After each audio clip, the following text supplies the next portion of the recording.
Bonjour et bienvenue dans ce tout premier SOS Douane.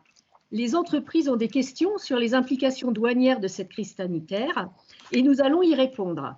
Avec moi aujourd'hui, Emmanuel Gidouin, chargé de mission Action économique et entreprise de la sous-direction commerce international de la DGDDI, Bruno Beauvillier, directeur de la conformité du groupe Géodis, Stanislas Roquebert, avocat à la Cour, associé chez Lighthouse et l'HLF. Tout le monde est OK? La marchandise Covid-19 importée doit arriver en France. Quels sont les documents indispensables pour cette importation? Bruno. C'est une bonne question. On a rappelé tout à l'heure qu'il fallait absolument établir une déclaration et faire des formalités douanières à l'importation. Pour pouvoir réaliser ces formalités, il faut effectivement une liasse documentaire.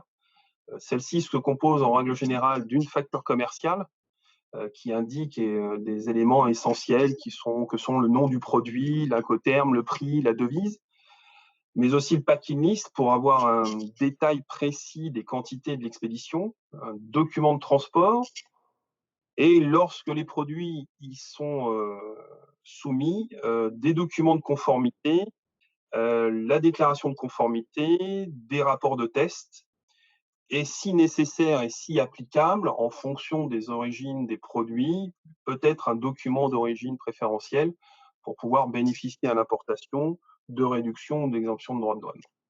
Dans l'énumération que tu viens de faire, j'ai retenu un mot qui est l'objet de plein de questions, les normes. Donc, à quoi servent les normes sur les masques importés, par exemple?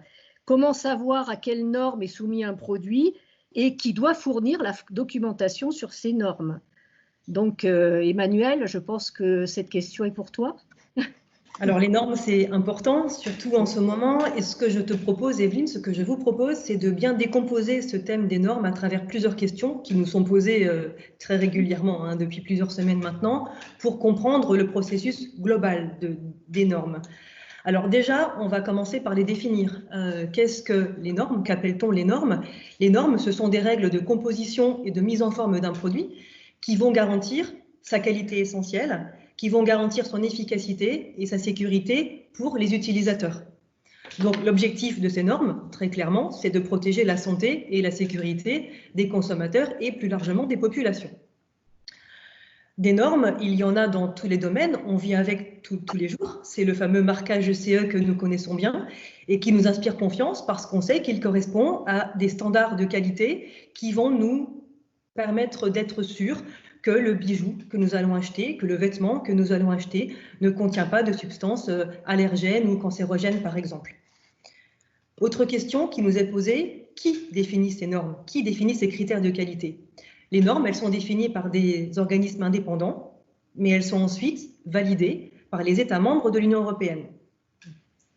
Concernant les masques maintenant, qui est vraiment le gros sujet qui nous intéresse, y a-t-il une norme unique pour les masques?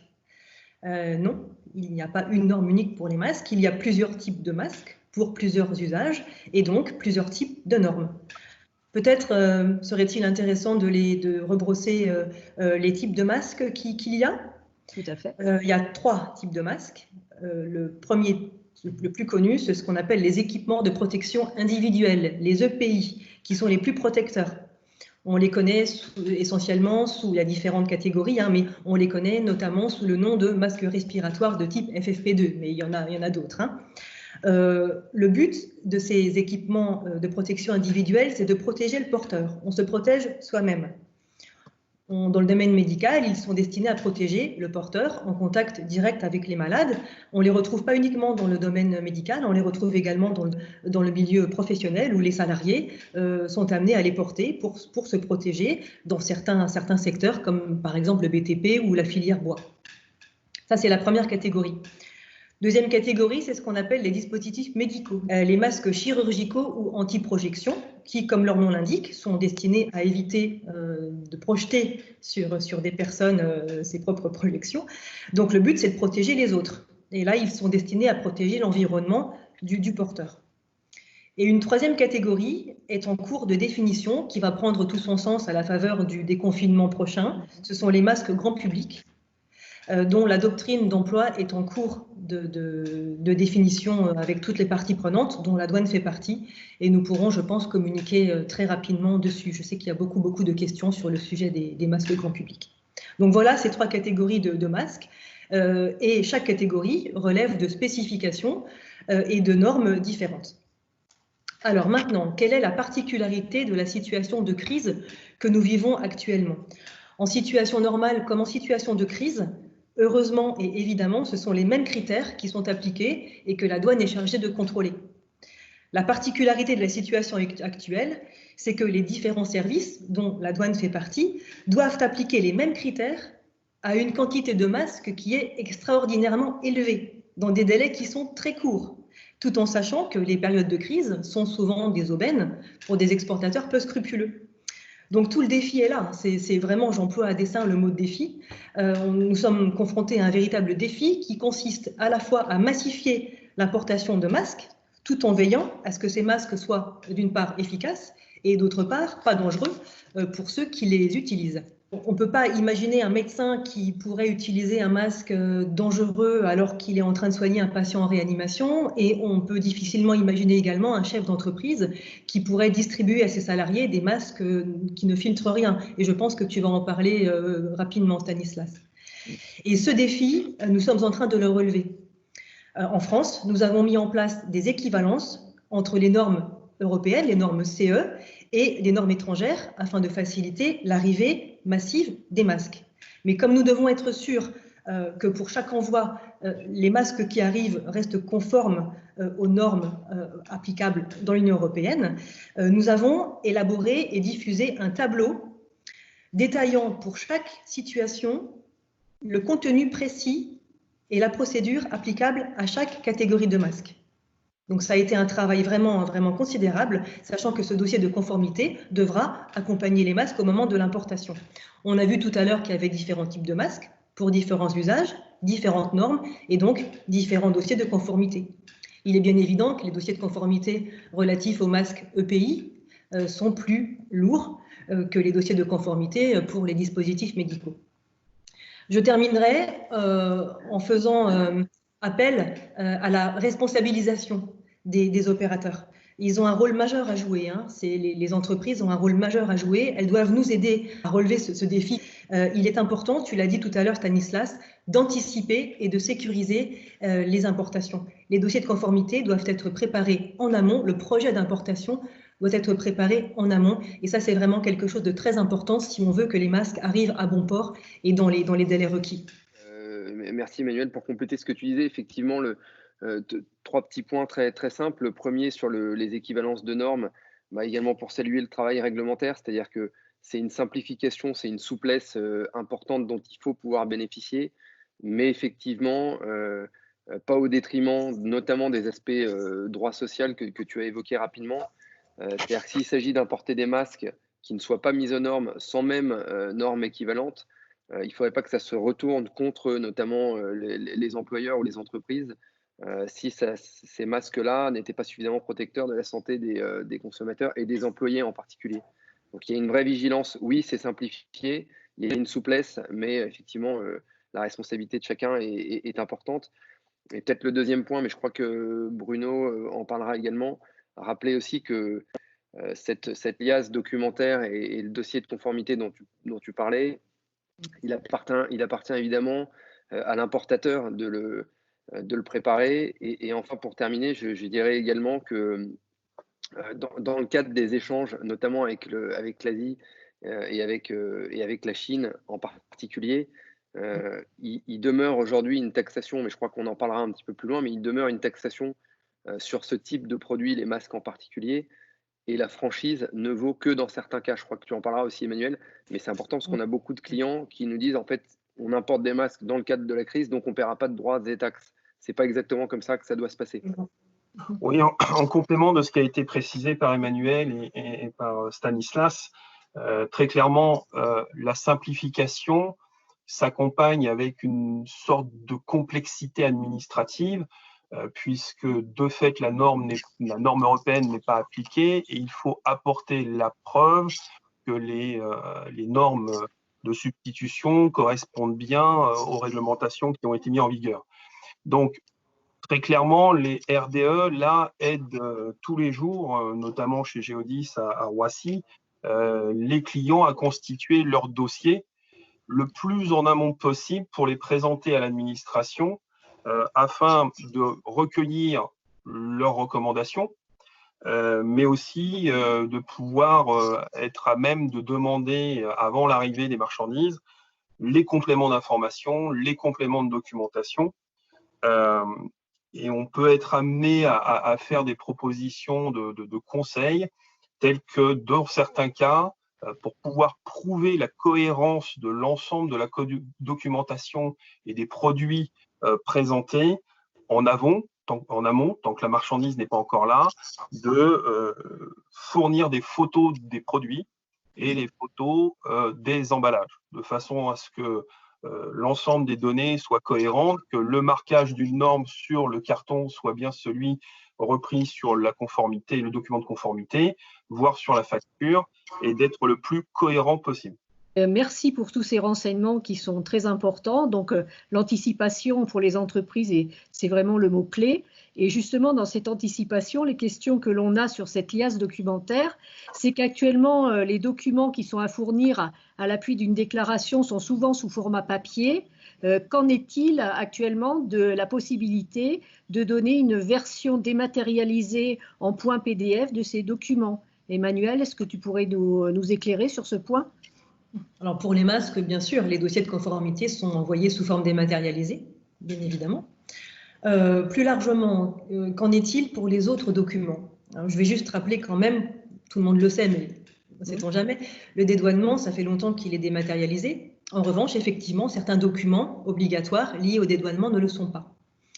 Alors pendant la crise, nous avons mis en place de nombreuses possibilités de recours à des documents dématérialisés. Pourquoi? Parce que nous devions permettre aux entreprises de continuer à travailler en période de confinement.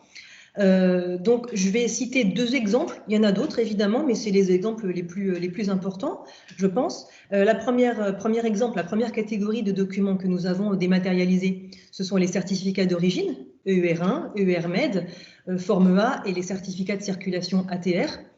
Nous acceptons l'émission de copies de ces certificats. Alors, je précise quand même que l'acceptation des copies de certificats à l'export n'est pas généralisée. Elle dépend de chaque pays partenaire. Pourquoi? Tout simplement parce qu'il ne s'agit pas d'un règlement unilatéral, mais d'un système bilatéral qui suppose une acceptation réciproque du dispositif.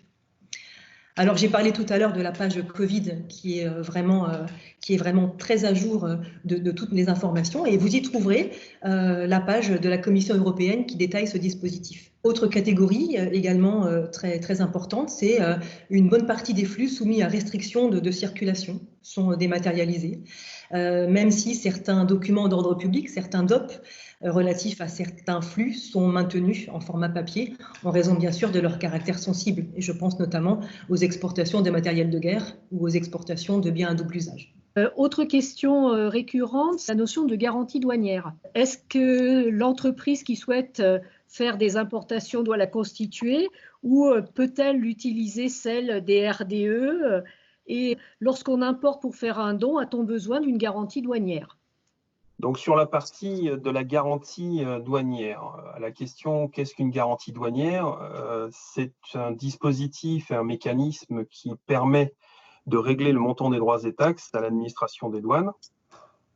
Comment on peut la mettre en place? Eh bien, elle fait l'objet d'un dépôt d'une demande de garantie auprès du bureau de douane. Ce bureau de douane, au travers du pôle de gestion des procédures, va étudier le montant à mettre en place. Et suite à l'accord de ce PGP, eh bien, la demande sera transmise à la recette interrégionale qui attribuera et enregistrera cette garantie et la mettra en œuvre de façon à ce qu'elle puisse être effective dans le système Delta. La question, est-ce que les entreprises doivent mettre en place ces garanties?